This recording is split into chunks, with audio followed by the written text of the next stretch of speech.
नमस्कार दोस्तों, मेरे चैनल अल्फाजा डायरी वदी पसोनी में आपका स्वागत है। आज मैं आपके लिए कमलेश्वर जी द्वारा लिखी कहानी राजा निर्वंशिया लेकर आई हूँ। दोस्तों, यदि आप मेरे चैनल पर नए आए हैं तो चैनल को सब्सक्राइब कर बेल आइकन को क्लिक कर लीजिए। मेरे चैनल पर आपको 600 से अधिक कहानियाँ सुनने को मिल जाएंगी।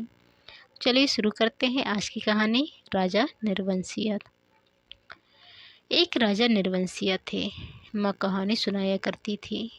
उनके आसपास ही 4-5 बच्चे अपनी मुट्ठियों में फूल दबाए कहानी समाप्त होने पर गौरों पर चढ़ाने के लिए उत्सुक से बैठ जाते थे। आटे का सुंदर सा चौक पूरा होता। उसी चौक पर मिट्टी की 6 गौरें रखी जाती, जिनमें से ऊपर वाली के बिंदिया और सिंदूर लगता। बाकी 5 नीचे दबी पूजा ग्रहण करती रहती। एक और दीपक की बाती स्थिर सी जलती रहती और मंगल घट रखा रहता, जिस पर रोली से सांतिया बनाया जाता। सभी बैठे बच्चों के मुख पर फूल चढ़ाने की उतावली की जगह कहानी सुनने की सहज स्थिरता उभर आती। एक राजा निर्वंशिया थे, माँ सुनाया करती थी। उनके राज में बड़ी खुशहाली थी। सब वर्ण के लोग अपना अपना कामकाज देखते थे। कोई दुखी नहीं दिखाई पड़ता था। राजा की एक लक्ष्मी सी रानी थी, चंद्रमा सी सुंदर और राजा को बहुत प्यारे। राजा राजकाज देखते और सुख से रानी के महल में रहते। मेरे सामने मेरे ख्यालों का राजा था, राजा जगपति। तब जगपति से मेरी दांत काटी दोस्ती थी। दोनों मिडिल स्कूल में पढ़ने जाते। दोनों एक से घर के थे, इसलिए बराबरी की निभती थी। मैं मैट्रिक पास करके एक स्कूल में नौकर हो गया और जगपति कस्बे के ही वकील के यहाँ मुहर्रिर। जिस साल जगपति मुहर्रिर हुआ, उसी वर्ष पास के गांव में उसकी शादी हुई। पर ऐसी हुई कि लोगों ने तमाशा बना देना चाहा। लड़की वालों का कुछ विश्वास था कि शादी के बाद लड़की की विदा नहीं होगी, ब्याह हो जाएगा और 7वीं भाबर तब पड़ेगी जब पहली विदा की सायत होगी और तभी लड़की अपनी ससुराल जाएगी। जगपति की पत्नी थोड़ी बहुत पढ़ी लिखी थी, पर घर की लीक को कौन मैटे। बारात बिना बहू के वापस आ गई और लड़के वालों ने तय कर लिया कि अब जगपति की शादी कहीं और कर दी जाएगी, चाहे काने लूली से हो, पर वह लड़की अब घर में नहीं आएगी। लेकिन साल ख़त्म होते होते सब ठीक ठाक हो गया। लड़की वालों ने माफ़ी मांग ली और जगपति की पत्नी अपनी ससुराल आ गई। जगपति को जैसे सब कुछ मिल गया और सास ने बहू की बलाइयाँ लेकर घर की सब चाबियाँ सौंप दी। गृहस्थी का ढंगवार समझा दिया। जगपति की माँ न जाने कब से आस लगाए बैठी थी। उन्होंने आराम की सांस ली। पूजा पाठ में समय कटने लगा। दोपहरियाँ दूसरों घर के आंगन में बीतने लगी, पर सांस का रोग था उन्हें। सो एक दिन उन्होंने अपनी अंतिम घड़ियां गिनते हुए चंदा को पास बुलाकर समझाया था, बेटा, जगपति बड़े लाड प्यार का पला है। जब से तुम्हारे ससुर नहीं रहे तब से इसके छोटे छोटे हट को पूरा करती रही हूँ। अब तुम ध्यान रखना। फिर रुककर उन्होंने कहा था, जगपति किसी लायक हुआ है तो रिश्तेदारों की आंखों में करकने लगा है। तुम्हारे बाप ने ब्याह के वक्त नादानी की, जो तुम्हें विदा नहीं किया। मेरे दुश्मन देवर जेठों को मौका मिल गया, तूमार खड़ा कर दिया कि अब विदा करवाना नाक कटवाना है। जगपति का ब्याह क्या हुआ, उन लोगों की छाती पर सांप लूट गया। सोचा घर की इज्जत रखने की आड़ लेकर रंग में भंग कर दें। अब बेटा, इस घर की लाज तुम्हारी लाज है। आज को तुम्हारे ससुर होते तो भला। कहते कहते माँ की आंखों में आंसू आ गए और वे जगपति की देखभाल उसे सौंपकर सदा के लिए मौन हो गई थीं।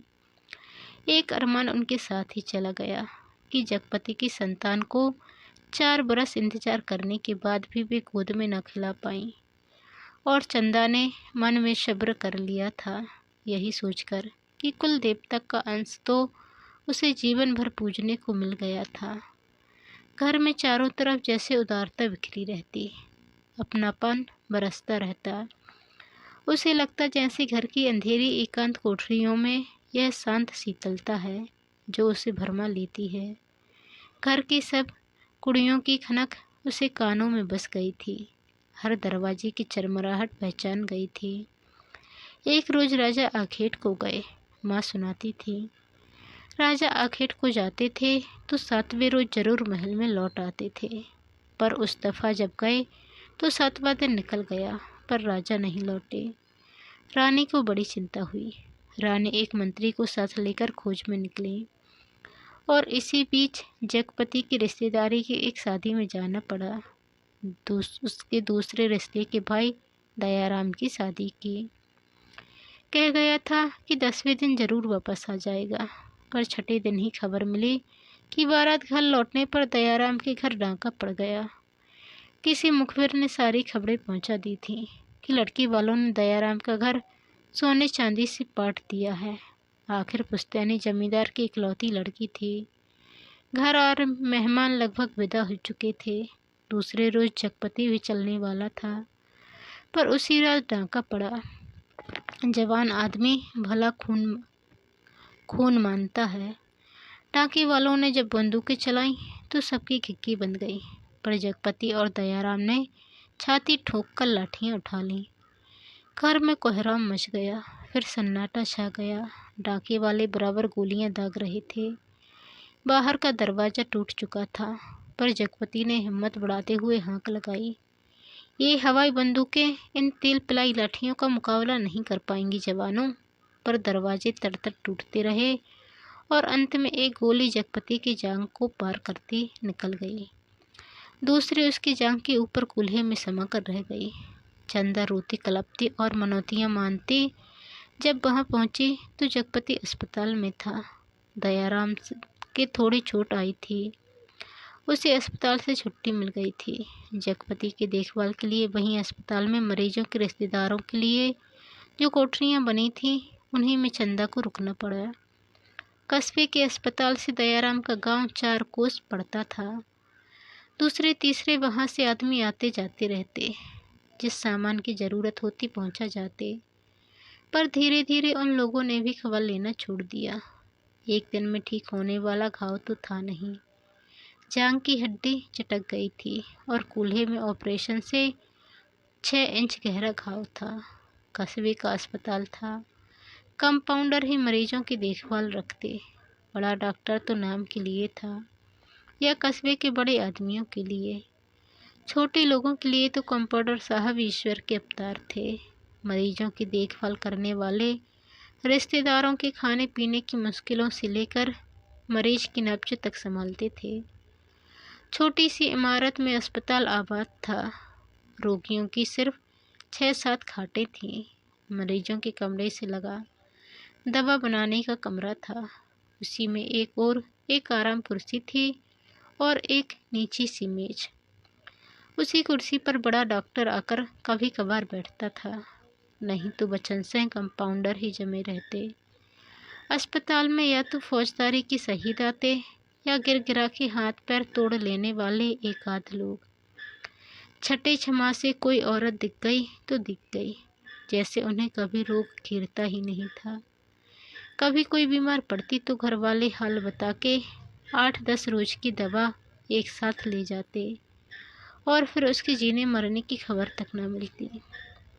उस दिन बचन से जगपति के घाव की पट्टी बदलने आया। उसके आने में और पट्टी खोलने में कुछ ऐसी लापरवाही थी जैसे गलत बंधी पगड़ी को ठीक से बांधने के लिए खोल रहा हो। चंदा उसकी कुर्सी के पास ही सांस रोके खड़ी थी। वह और रोगियों से बात करता जा रहा था। इधर मिनट भर को देखता, फिर जैसे अभ्यस्त से उसके हाथ अपना काम करने लगते। पट्टी एक जगह खून से चिपक गई थी। जगपति बुरी तरह कराह उठा। चंदा के मुंह से चीख निकल गई। वचन सेन ने सतर्क होकर देखा तो चंदा मुख में धोती का पल्ला खोसे अपनी भयतुर आवाज़ दबाने की चेष्टा कर रही थी। जगपति एक बार की मछली सा तड़प कर रह गया। वचन सिंह की उंगलियां थोड़ी सी थरथराई कि उसकी बाहें पर टप से चंदा का आंसू चूम पड़ा। वचन सिंह सिहर सा गया और उसके हाथों की अव्यस्त निठुराई को जैसे किसी मानवीय कोमलता ने धीरे से छू दिया। आहो कराहूं दर्द भरी चीखों और चटकती शरीर के जिस वातावरण में रहते हुए वह बिल्कुल अलग रहता था। फोड़ों को पके आम सा दवा देता था, खाल को आलू सा छील देता था। उसके मन में जिस दर्द का एहसास उठ गया था वह उसे आज फिर हुआ और वह बच्चे की तरह फूंक फूंक कर पट्टी को नम करके खोलने लगा। चंदा की ओर धीरे से निगाह उठाकर देखते हुए फुसफुसाया, चा रोगी की हिम्मत टूट जाती है ऐसे। पर जैसे यह कहते कहते उसका मन खुद अपनी बात से उचट गया। यह बेपरवाही तो चीख और कराहों की एक रास्ता से उसे मिली थी, रोगी की हिम्मत बढ़ाने की कर्तव्य निष्ठा से नहीं। जब तक वह घाव की मरहम पट्टी करता रहा तब तक उन्हीं दो आंखों की करुणा उसे घेरे रही और हाथ धोते समय वह चंदा की उन चूड़ियों से भरी कलाइयों को बेझिझक देखता रहा जो अपनी खुशी उससे मांग रही थी। चंदा पानी डालती जा रही थी और वचन से हाथ धोते धोते उसकी कलाइयों, हथेलियों और पैरों को देखता जा रहा था। दवा खाने की ओर जाते हुए उसने चंदा को हाथ के इशारे से बुलाकर कहा, दिल छोटा मत करना, जांघ का घाव तो 10 रोज में भर जाएगा, कूल्हे का घाव कुछ दिन जरूर लेगा, अच्छी से अच्छी दवाई दूंगा।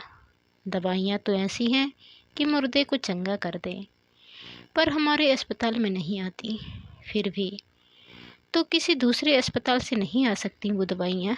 चंदा ने पूछा। आ तो सकती हैं, पर मरीज को अपना पैसा खर्चना पड़ता है उनमें, वचन सिंह ने कहा। चंदा चुप रह गई तो वचन सिंह के मुँह से अनायास ही निकल पड़ा, किसी चीज़ की ज़रूरत हो तो मुझे बताना, रही दवाइयाँ सो कहीं न कहीं से इंतज़ाम करके ला दूँगा। महकमे से मंगाएंगे तो आते आवाते महीनों लग जाएंगे, शहर के डॉक्टर से मंगवा दूँगा। ताकत की दवाइयों की बड़ी ज़रूरत है उन्हें। अच्छा देखा जाएगा, कहते कहते वह रुक गया। चंदा से कृतज्ञता भरी नज़रों से उसे देखा और उसे लगा जैसे आंधी में उड़ते पत्तों को कोई अटकाव मिल गया हो। आकर वह जगपति की खाट से लगकर बैठ गई। उसकी हथेली लेकर वह सहलाती रही, नाखूनों को अपने पोरों से दबाती रही। धीरे धीरे बाहर अंधेरा बढ़ चला। वचन से तेल की एक लाइटन लाकर मरीजों के कमरे के एक कोने में रख गया। चंदा ने जगपति की कलाई दबाते दबाते धीरे से कहा, कंपाउंडर साहब कह रहे थे, और इतना कहकर वह जगपति का ध्यान आकृष्ट करने के लिए चुप हो गई। क्या कह रहे थे? जगपति अनमने स्वर में बोला, कुछ ताकत की दवाइयाँ तुम्हारे लिए ज़रूरी हैं, मैं जानता हूँ, पर देखो चंदा, चादर के बाहर ही पैर फैलाए जा सकते हैं। हमारी औकात इन दवाइयों की नहीं है। औकात आदमी की देखी जाती है कि पैसे की, तुम तो देखा जाएगा। कंपाउंडर साहब इंतज़ाम कर देंगे, उनसे कहूँगी मैं। नहीं चंदा, उधार खाते से मेरा इलाज नहीं होगा, चाहे 1 के 4 दिन लग जाए।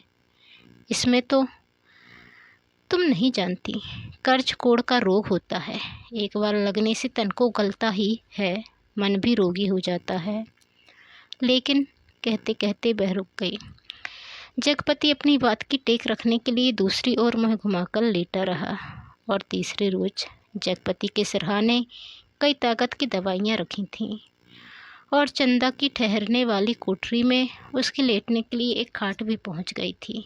चंदा जब आई तो जगपति के चेहरे पर मानसिक पीड़ा की असंख्य रेखाएं उभरी थीं, जैसे वह अपनी बीमारी से लड़ने के अलावा स्वयं अपनी आत्मा से भी लड़ रहा हो, चंदा की नादानी और स्नेह से भी उलझ रहा हो, और सबसे ऊपर सहायता करने वाले की दया से जूझ रहा हो।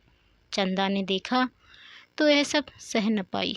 उसके जी में आया कि कह दे, क्या आज तक तुमने कभी किसी से उधार पैसे नहीं लिए?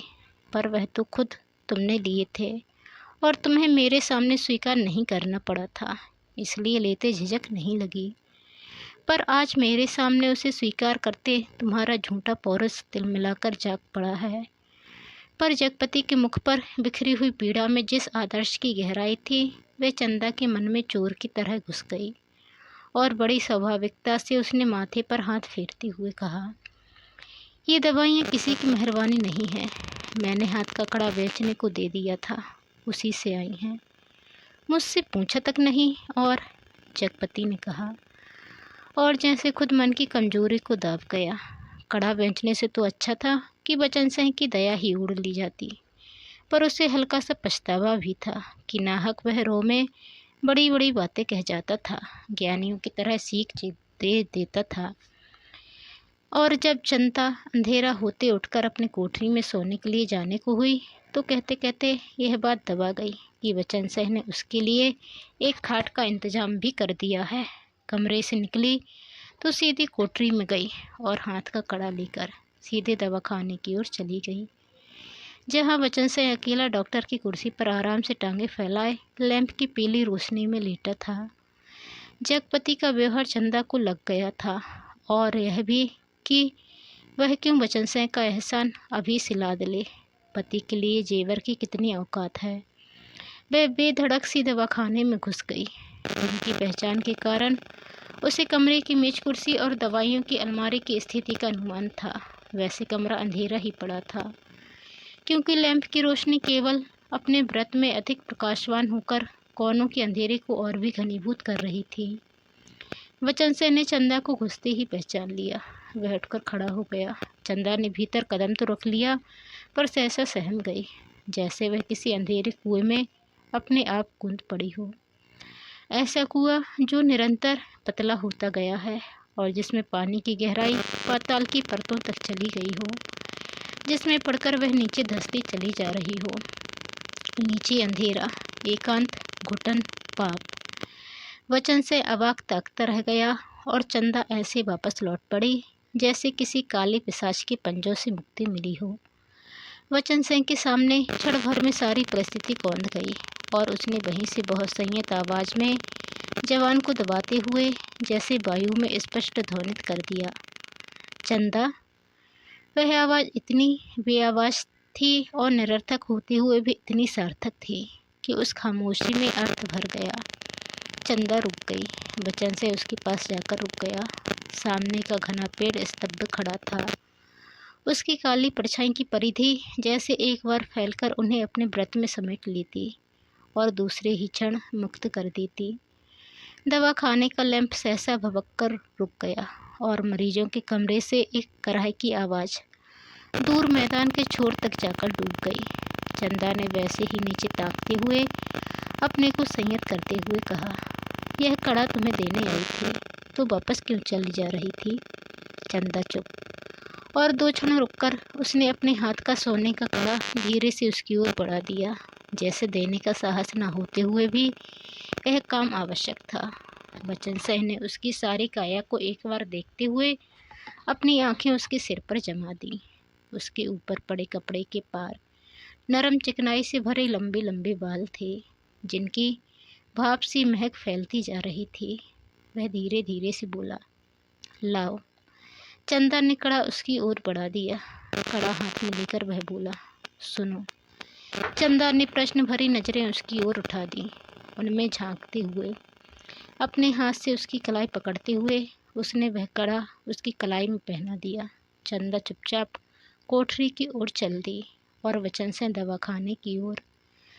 काली बुरी तरह बढ़ गई थी और सामने खड़े पेड़ की काली परछाई गहरी पड़ गई थी। दोनों लौट गए थे, पर जैसे उस कालिख में कुछ रह गया था, छूट गया था।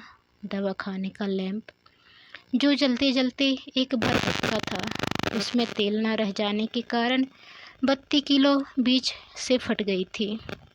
उसके ऊपर धुएं की लकीरें बल खाती सांप की तरह अंधेरे में विलीन हो जाती थीं। सुबह जब चंदा जगपति के पास पहुंची और बिस्तर ठीक करने लगी तो जगपति को लगा कि चंदा बहुत उदास थी। क्षण क्षण में चंदा के मुख पर अनगिनत भाव आ जा रहे थे, जिनमें असमंजस था, पीड़ा थी और निर्भीकता थी। कोई अदृश्य पाप कर चुकने के बाद हृदय की गहराई से किए गए पश्चाताप जैसी धूमिल चमक। रानी मंत्री के साथ जब निराश होकर लौटी तो देखा राजा महल में उपस्थित थे। उनकी खुशी का ठिकाना न रहा। माँ सुनाया करती थीं, पर राजा को रानी का इस तरह मंत्री के साथ जाना अच्छा नहीं लगा। रानी ने राजा को समझाया कि वह तो केवल राजा के प्रति अटूट प्रेम के कारण अपने को न रोक सकी। राजा रानी एक दूसरे को बहुत चाहते थे। दोनों के दिलों में एक बात सूल सी गढ़ती रहती कि उनके कोई संतान न थी। राजवंश का दीपक बुझने जा रहा था। संतान के अभाव में उनका लोक परलोक बिगड़ा जा रहा था और कुल की मर्यादा नष्ट होने की शंका बढ़ती जा रही थी। दूसरे दिन बचन सिंह ने मरीजों की मरहम पट्टी करते वक्त बताया था कि उसका तबादला मैनपुरी के सदर अस्पताल में हो गया है और वह परसों वहां से चला जाएगा। जगपति ने सुना तो उसे भला ही लगा। आए दिन रोग घेरे रहते हैं। बचन सिंह उसके शहर के अस्पताल में पहुंचा जा रहा है तो कुछ मदद मिलती ही रहेगी। आखिर वह ठीक तो होगा ही, और फिर मैनपुरी के सिवा कहाँ जाएगा। पर दूसरे ही क्षण उसका दिल अकथ भारीपन से भर गया। पता नहीं क्यों चंदा के अस्तित्व का ध्यान आते ही उसे इस सूचना में कुछ ऐसे नुकीले कांटे दिखाई देने लगे जो उसके शरीर में किसी भी समय चुभ सकते थे, जरा सा बेखबर होने पर बींध सकते थे। और तब उसके सामने आदमी के अधिकार की लक्ष्मण रेखाएं धुएं की लकीर की तरह कांपकर मिटने लगीं और मन में छुपे संदेह के राक्षस बना बदल योगी के रूप में घूमने लगे। और 15-20 रोज बाद जब जगपति की हालत सुधर गई तो चंदा उसे लेकर घर लौट आई। जगपति चलने फिरने लायक हो गया था। घर का ताला जब खोला तब रात झुक आई थी और फिर उनकी गली में तो शाम से ही अंधेरा झरना शुरू हो जाता था। पर गली में आते ही उन्हें लगा जैसे कि बनवास काटकर राजधानी लौटे हों। नुक्कड़ पर ही जमुना सुनार की कोठरी में सुरही फिंक रही थी, जिसके दराजदार दरवाज़ों से लालटेन की रोशनी की लकीर झांक रही थी और कच्ची तंबाकू का धुआं रूंधी गली के मुहाने पर बुरी तरह भर गया था। सामने ही मुंशी जी अपनी जिंगला खटिया के गड्ढे में कुप्पी के मध्यम प्रकाश में खसरा खतौने बिछाए मीजान लगाने में मशगूल थे। जब जगपति के घर का दरवाज़ा खड़का तो अंधेरे में उसकी चाची ने अपने जंगले से देखा और वहीं से बैठे बैठे अपने घर के भीतर ऐलान कर दिया, राजा निर्वंशिया अस्पताल से लौट आए, कुलमाएँ भी आई हैं। ये शब्द सुनकर घर के अंधेरे बरोठे में घुसते ही जगपति हाँफ कर बैठ गया। झुंझलाकर चंदा से बोला, अंधेरे में क्या मेरे हाथ पैर तोड़वाओगी? भीतर जाकर लैलटेन जला लाओ ना। तेल नहीं होगा इस वक्त, जरा ऐसे ही काम, तुम्हारे कभी कुछ नहीं होगा, ना तेल ना। कहते कहते जगपति एकदम चुप रह गया और चंदा को लगा कि आज पहली बार जगपति ने उसके व्यर्थ मातृत्व पर इतनी गहरी चोट कर दी, जिसकी गहराई की उसने कभी कल्पना नहीं की थी। दोनों खामोश बिना एक बात किए अंदर चले गए। रात के बढ़ते सन्नाटे में दोनों के सामने दो बातें थीं। जगपति के कानों में जैसे कोई व्यंग से कह रहा था, राजा निर्वंशिया अस्पताल से आ गए, और चंदा के दिल में यह बात चुभ रही थी, तुम्हारे कभी कुछ नहीं होगा। और सिसकती चंदा न जाने कब सो गई, पर जगपति की आंखों में नींद न आई। खाट पर पड़े पड़े उसके चारों ओर एक मोहक भयावना सा जाल फैल गया। लेटे लेटे उसे लगा जैसे उसका स्वयं का आकार बहुत क्षीण होता होता बिंदु सा रह गया। पर बिंदु के हाथ में पैर थे और दिल की धड़कन भी। कोठरी का घुटा घुटा संधियारा, मटमैली दीवारें और गहन गुफाओं सी अलमारियाँ, जिनमें से बार बार झाँक कर देखता था और वह सहर उठता था। फिर जैसे सब कुछ तब्दील हो गया हो। उसे लगा कि उसका आकार बढ़ता जा रहा है, बढ़ता जा रहा है। वह मनुष्य हुआ, लंबा तगड़ा तंदुरुस्त पुरुष हुआ। उसकी सिराओं में कुछ फूट पड़ने के लिए व्याकुल से खौल उठा। उसके हाथ शरीर के अनुपात से बहुत बड़े, डरावने और भयानक हो गए। उनके लंबे लंबे नाखून निकल आए। वह राक्षस हुआ, दैत्य हुआ, आदिम बर्बर। और बड़ी तेज़ी से सारा कमरा एक बार की चक्कर काट गया। फिर सब धीरे धीरे स्थिर होने लगा और उसकी सांसें ठीक होती जान पड़ी। फिर जैसे बहुत कोशिश करने पर घिघी बच जाने के बाद उसकी आवाज़ फूटी, चंदा चंदा की नरम सांसों की हल्की सरसराहट कमरे में जान डालने लगी। जगपति अपनी पार्टी का सहारा लेकर झुका। कांपते पैर उसने जमीन पर रखे और चंदा की खाट के पाए से सिर टिकाकर बैठ गया। उसे लगा जैसे चंदा की इन सांसों की आवाज़ में जीवन का संगीत गूंज रहा है। वह उठा और चंदा के मुख पर झुक गया। उस अंधेरे में आंखें गड़ाए गड़ाए जैसे बहुत देर बाद स्वयं चंदा के मुख पर आभा फूटकर अपने आप बिखरने लगी। उसके नक्श उज्जवल हो उठे और जगपति की आंखों को ज्योति मिल गई। वह मुक्त सा ताकता रहा। चंदा के बिखरे बाल, जिनमें हाल के जन्मे बच्चे के गहुआरे बालों की सी महक, दूध की कचांद, शरीर के रस की सी मिठास और स्नेही सी चिकनाहट, और वह माथा जिस पर बालों के पास तमाम छोटे छोटे नरम से रोए रेशम से, और उस पर कभी लगाई गई सेंदूर की बिंदी का हल्का मिटा हुआ सा आभास। नन्हे नन्हे निर्द्वंद सोए पलक और उनकी मासूम सी कांटों की तरह ब्रौनियाँ, और सांस में घुलकर आती हुई वह आत्मा की निष्कपट आवाज़ की लय। फूल की पंखुड़ी से पतले पतले होंठ, उन पर पड़ी अछूती रेखाएं जिनमें सिर्फ दूध सी महक। उसकी आंखों के सामने ममता छा गई, केवल ममता, और उसके मुख से अस्पष्ट शब्द निकल गया, बच्ची। डरते डरते उसके बालों की एक लट को बड़े जतन से उसने हथेली पर रखा और उंगली से उस पर जैसी लकीरें खींचने लगा। उसे लगा जैसे कोई शिशु उसके अंक में आने के लिए झटपटा कर निराश होकर सो गया हो। उसने दोनों हथेलियों को पसार कर उसके सिर को अपनी सीमा में भर लेना चाहा कि कोई कठोर चीज़ उसकी उंगलियों से टकराई। वह जैसे होश में आया। बड़ी सहारे से उसने चंदा के सिर के नीचे टटोला। एक रूमाल में बंधा हुआ उसके हाथ में आ गया। अपने को संयत करता वह वहीं ज़मीन पर बैठ गया। उसी अंधेरे में उस रूमाल को खोला तो जैसे सांप सूंघ गया। चंदा के हाथों के दोनों सोने के कड़े उसमें लिपटे थे, और तब उसके सामने सब सृष्टि धीरे धीरे टुकड़े टुकड़े होकर बिखरने लगी। ये कड़े तो चंदा बेचकर उसका इलाज कर रही थी। वे सब दवाइयाँ और ताकत के टॉनिक। उसने तो कहा था ये दवाइयाँ किसी की मेहरबानी नहीं है, मैंने हाथ के कड़े बेचने को दे दिए थे।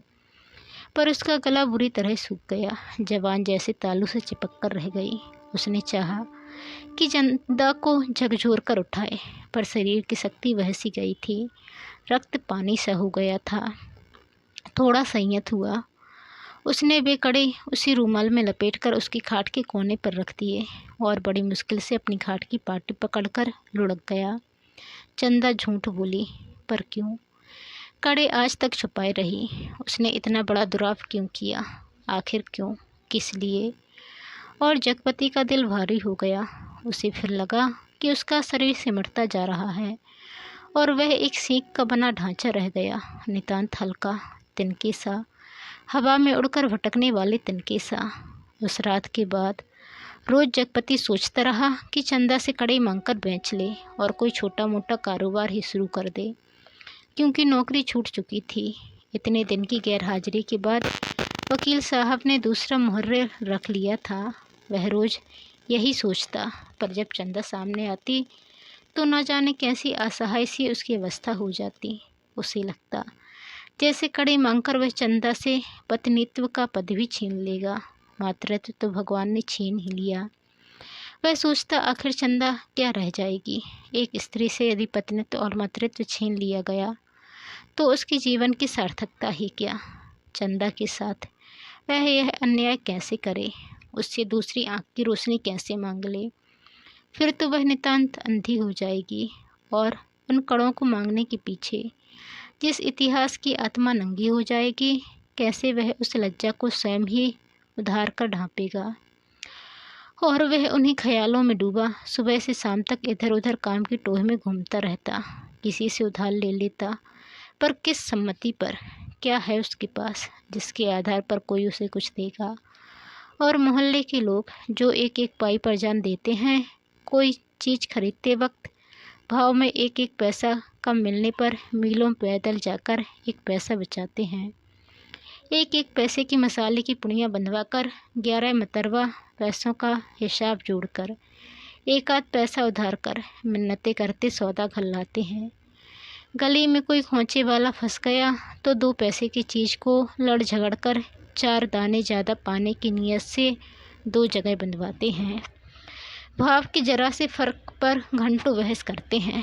शाम को सड़ी गली तरकारियों को किफ़ायत के कारण लाते हैं। ऐसे लोगों से किस मुँह से मांगकर वह उनकी गरीबी के एहसास पर ठोकर लगाए। पर उस दिन शाम को जब वह घर पहुंचा तो बरोठे में ही एक साइकिल रखी नजर आई। दिमाग पर बहुत जोर डालने के बाद भी वह आगंतुक की कल्पना न कर पाया। भीतर वाले दरवाजे पर जब पहुंचा तो सहसा हंसी की आवाज़ सुनकर ठिठक गया।